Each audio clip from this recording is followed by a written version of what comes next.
Hello everyone, my name is Ashaque. I'm an ACA of England and Wales and an ACCA, currently working as a manager in EY Bangladesh. I've been teaching ACCA papers for the last 6 years, and I will be taking performance management, strategic business leader, and advanced financial management at LCBS Dhaka for December 2019 session. So because our classes will be starting soon, before the classes start, I would like to have a few discussions about the approach that we will be taking in conducting each of these courses. Right, so one by one we'll get to the papers. First of all, let's talk about performance management. Performance management was formerly known as F5, and it's actually one of my most favorite papers in the applied skills level because it has content and it teaches you things that are very relevant and relatable to our everyday lives. Whether you're working in a company or you're doing business, you will find things and guidance and understanding about content that will help you add value to wherever you're working, whether it's a job or whether it's a business. If you go through the content of performance management, so first of all we have information systems, the use of data analytics, which are very thoroughly used in modern day, whether it's auditing, whether it's accounting, whether it's analysis. Data analytics are a really happening thing right now. Then we move on to costing and the various methods in which the various costing methods that organizations can actually adopt and apply in deriving their cost. And this is actually very important, and we'll be covering these costing techniques including ABC costing, target costing, life cycle costing, and environmental accounting in 2 to 3 or 3 to 4 classes, after which we will be conducting exam practice sessions on CV platform, so that it gives you an idea and a familiarity for those of you who are sitting for the CV platform for the first time about how to practice exams and how to answer questions on the CV platform. Now, after performance, after the costing part is done, we'll move on to the section E of the syllabus, which is performance analysis and performance evaluation. Before I get into the content of the syllabus, I would like to emphasize that this one particular section of the syllabus is the most ignored, the least studied by students, because it apparently has content that seems to be easy. For example, ratio analysis, for example, divisional performance. Students get a bit scared about transfer pricing, but other than that, the remainder of performance analysis chapters, the analysis that you do for financial analysis and non-financial analysis, these things are usually ignored by students. These things are considered to be easier, but the examiner repeatedly commented that this is the section where the student lose the least marks. Now remember, your syllabus or your exam structure comprises of 3 sections, section A, section B, and section C. And section C consists of 2 constructed structured questions. Constructed structured means you have to construct the answer yourself. There are no formats, there are no structures that are predetermined. And this is where students tend to lose a lot of marks, because constructing an answer is not as easy as you might think. Another important thing is students tend to spend a lot of time doing calculations rather than commenting on what those figures that they've calculated actually represent. Nonetheless, we'll be covering performance analysis chapters in, again, 3 to 4 classes, after which we will conduct CV exam practice sessions for 2 classes again. So the general approach that we'll be taking for performance management is to finish one section of the syllabus, and we'll practice questions while we finish the section, and then after the end of the syllabus, that section is completed, we will do exam practice on the CV platform. I think that would be very helpful for students, because again, first of all, you have to understand, to succeed in performance management, you have to have a strong conceptual understanding of the syllabus content, and then you apply that understanding into exam practice to consolidate your understanding. It's very important. Next comes in the syllabus is budgetary systems and control, and again, this is very relevant to our everyday lives. I think starting from organizations to larger organizations to businesses to even a sole trader down the corner, everybody does budgeting, and a lot of businesses relies on forecasts to make very important decisions about the future. So these are very important and relevant topics. We'll be conducting again 3 to 4 classes maybe even more, a few more classes for budgeting and quantitative analysis, which is a very important and highly examinable topic in the F5 syllabus, in the performance management syllabus rather. After completing the section, we'll be conducting CV practice sessions on a CV platform, again to give you a familiarity of how to attempt CV practice answers. That is also something that I think will be very effective from the perspective of students. After we're done with budgeting, we'll move on to the decision-making techniques section, which is section B of the syllabus. Very important, this section, because it comprises of some very important topics. For example, you have pricing decisions, you have relevant costing, you have limiting factor analysis, you have make or buy decisions, you have risk management here. All of these topics are not just relevant, they're very useful. They help you add value to wherever you're working, because they teach you a lot of important techniques.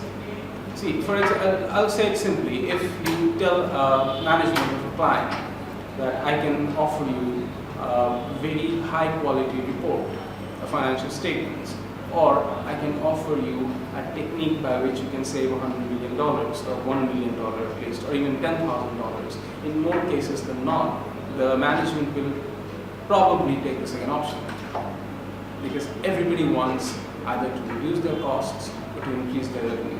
And the performance management syllabus itself, it teaches you a lot of very important techniques on how to add value to an organization by basically adopting techniques, well-established techniques to increase an organization's revenue or to lower an organization's costs, and therefore increase efficiencies. Once the syllabus is completed, we'll basically conduct mock exams. We'll have a revision of the entire syllabus, we'll conduct mock exams, and we'll also provide solution classes for these mock exams. And hopefully, if the students adopt a very simple, the secret to success in ACCA is very simple. You have to have an understanding of the content, you have to practice exam questions and practice them properly, because in most cases, the students practice exam questions as a formality. They have to practice questions, they complete the BPP exam kit, they complete the Kaplan exam kit, but they don't really understand what they learned from that exam practice. So I think proper exam practice is important. At the same time, having a very good conceptual understanding of the syllabus content is very important, and very importantly, time management is also very important. I think if you can get these three things covered, there is no reason why anyone should actually not pass in F5 or performance management with very high marks.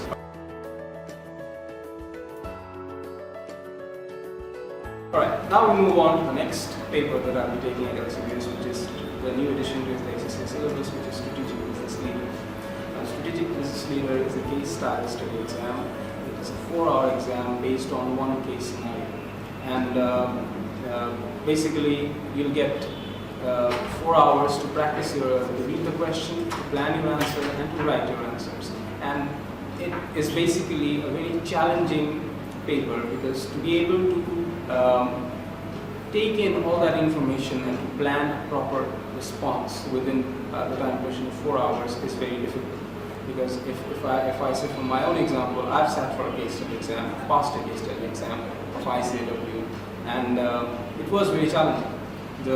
I think something that all students need to basically be aware of is case study exams are different compared to other exams, because the examiner wants the student to demonstrate his commercial sense, whether he can actually solve a problem in a real business scenario.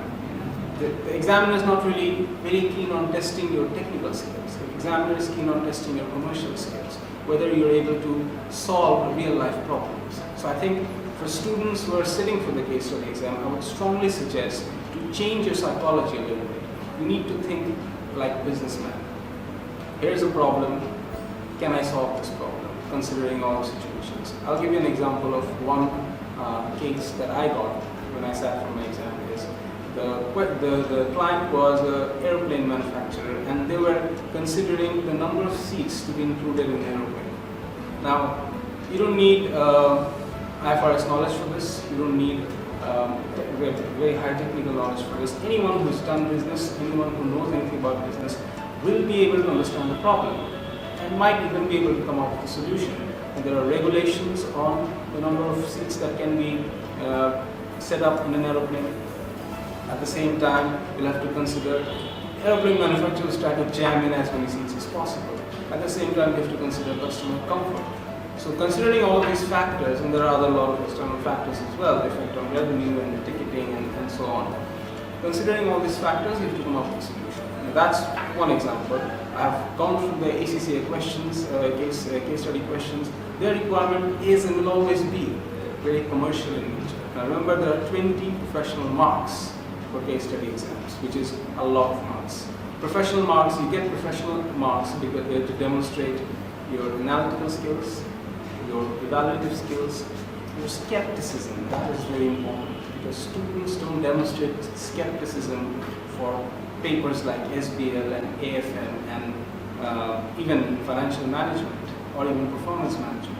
But skepticism is something that is very important. If there's an assumption, you always have to challenge the assumption and the relevance and reasonableness of such assumptions. So again, the case study exam presents different challenges. And the syllabus is quite broad. The syllabus comprises of 8 sections actually. And what we will do basically is we will try to cover each section in one longer class. For example, there's a section on leadership, organizational culture, there's a section on ethics and professionalism, there's a section on agency and stakeholder analysis and governance, external factors, organizational competence. We'll try to cover all of these similar topics in one go, and then we'll solve a real-life exam question. I think that is something that is very important. We'll try to read as many exam questions as possible because reading skills is something that is very important for a case study exam. You get 4 hours in the exam, and a lot of that time has to be spent reading. But you cannot spend too much time reading. But whenever you read, you have to plan your answer as you read it. So I think that's a skill that you have to develop by practicing as many questions as possible, by practicing full case questions as possible. So our approach is to basically complete similar topics together and then practice real-life exam questions. And then in the next section of the syllabus, we have risk management, we have data analytics. Data analytics is a very important and trending topic for professional accountants because data analytics are being very regularly and frequently used by organizations. Even organizations like us, ICAEW, uses data analytics very comprehensively in conducting our audits. So that is another basic topic that we'll cover, and then we'll practice the exam questions. And then there are internal controls, external audit, internal audit. There are similar topics. These are the topics that we'll cover together and practice exam questions. So the general approach of going through the case study exam is to finish similar topics together and then practice real-life exam questions. Practice questions, again, as I say, practice questions properly. When you practice an exam question, it has to be value-adding, it has to be effective. You have to have learned something from that practice. It's not just a formality, that there is a question, there's a case, I'll read the case, I'll try to attempt the answers. If I can't answer the questions, I'll look at the answers at the back and then go like, okay, I would have probably answered the same thing. That's something that most of our students do, right? You attempt a question, even if you look at multiple choice questions, you attempt a question, if you can find the right answer, you stop there. But you never ask yourself, why are the other 3 wrong? And I think that's an approach that we need to adopt while solving past papers, because it's very important to analyze a particular question. Spend time, give everything that the exam answer said, and analyze everything that the exam answer said. Why did they say this? Why did I not think this? Why did I think something else? How is the examiner thinking and how am I thinking? What are the differences? I think as far as case study exam goes, and as far as SBL goes, because there are not a lot of past papers and it's a new edition, what we have to do is we have to analyze and properly and carefully do the past papers that we have with a lot of time. The examiners say that the students need to sort of give a lot more time to SBL preparation compared to other papers, because effectively the content is a combination of formally P1 and P3. So the content is a bit big, but it's not very technical, the paper. It's not going to challenge you on a lot of technical content. It's going to challenge you on business sense and commercial sense. And as I say, very importantly, something that most of our students miss is it's going to challenge you in your common sense. And I think another thing that's very important for a case study exam is practicing the exam paper under strict time. And I think time management will become very, very crucial for success in SBL. Nonetheless, we'll actually discuss these issues even further. We have an orientation coming up in the first week of July, so I hope that we'll see most of you in that orientation so that we can discuss further on how to approach case study exams.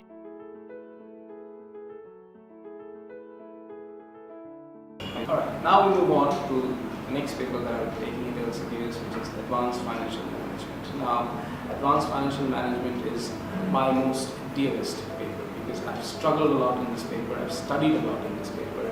I've studied for 3 months for 4 hours every day, and thankfully I was a high achiever in this paper, and I've been teaching this paper for the last 5 years now. And I think personally, I believe that Advanced Financial Management of ACCA is one of the strongest and most basically it's a wonderful paper on financial management. Financial management, if as most of you might know, is a very broad topic. You cannot really possibly bring in everything of financial management into one paper, but ACCA has very nicely brought up very relevant materials into financial management.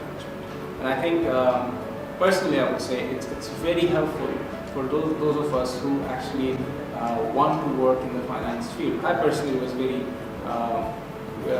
I actually used a lot of techniques that I learned in financial management in doing a few of my evaluation assignments in my job. And I think that was very helpful, very relevant. And it's basically a very diversified paper.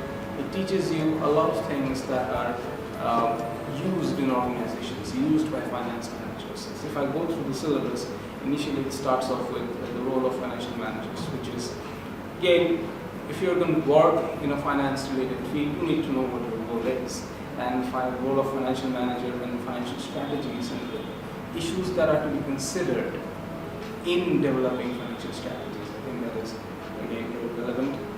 Then there's a discussion, or there are topics on multinationals and the strategic issues that affect multinationals. Then there's very new and relevant topic, new for the in case of Bangladesh, which is transfer pricing. I think there's a very good guidance on transfer pricing mechanisms. So basically the syllabus is structured in a way that there are 4 to 5 chapters which are basically based on a broader range of topics like external analysis, internal analysis, financial strategy formulation, then performance analysis, dividend policies, transfer pricing, and so on.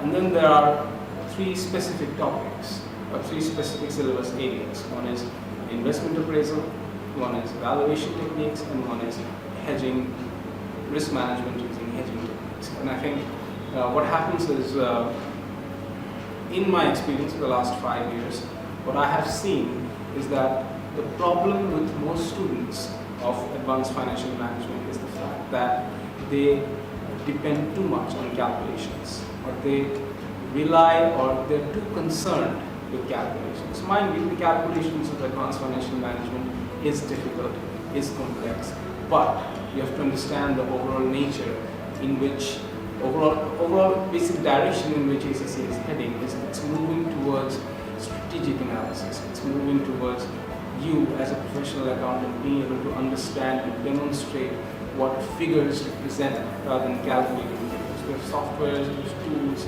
we have various ways in which calculations can be done.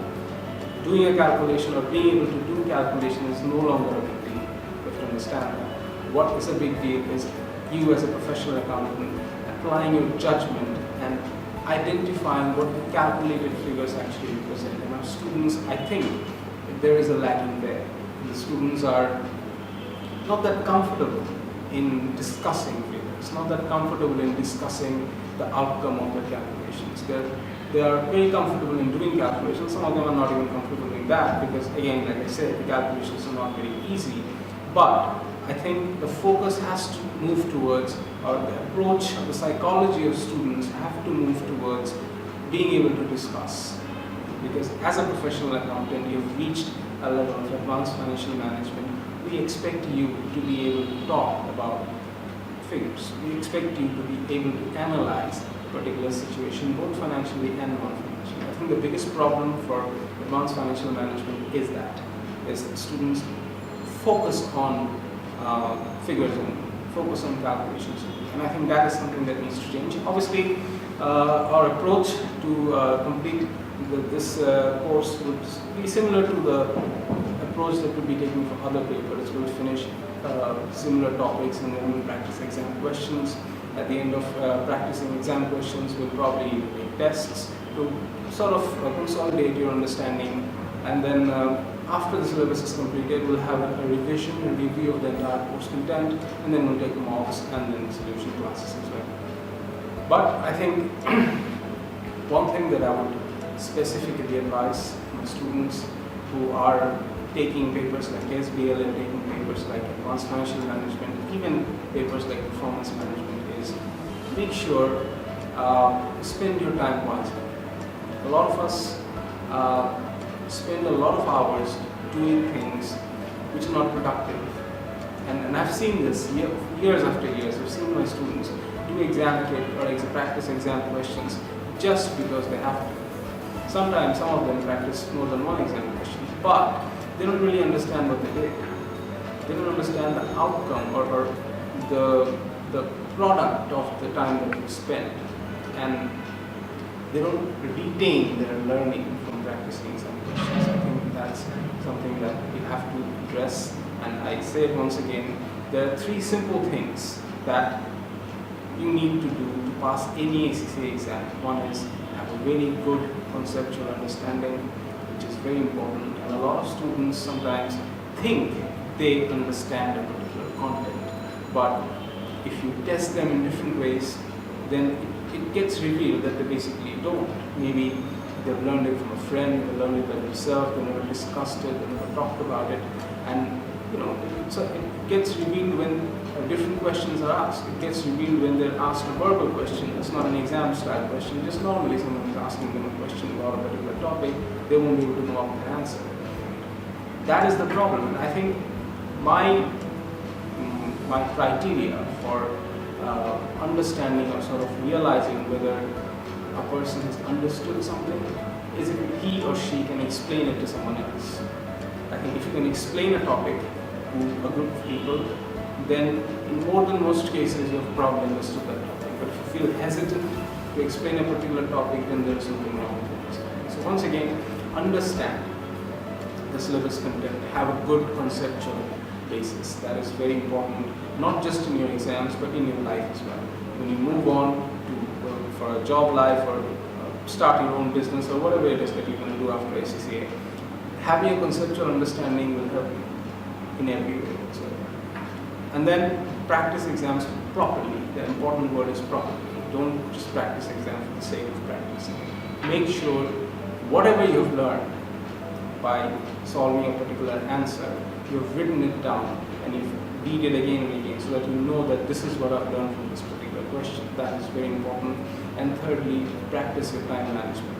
I think regardless of however much you learn, regardless of whatever preparation you make, ultimately what happens is, what matters is what is delivered on that exam hall.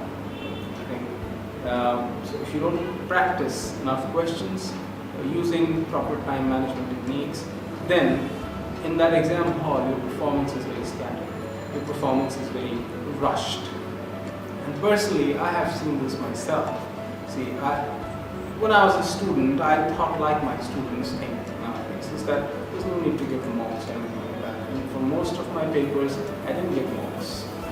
Right? And when I sat for the exam, I was always in a rush. I was always hurried. I was always worried that I wouldn't be able to finish. And it seemed very challenging. Fortunately, I passed. my papers. But for P4, like I said, which is Advanced Financial Management, I actually get 5 marks. And when I was in the exam hall for the real exam, I was very relaxed. I never really even felt a bit of rush because I've done this before, and sort of used to the used to being able to solve these questions within the allotted time. And I think that is again very important.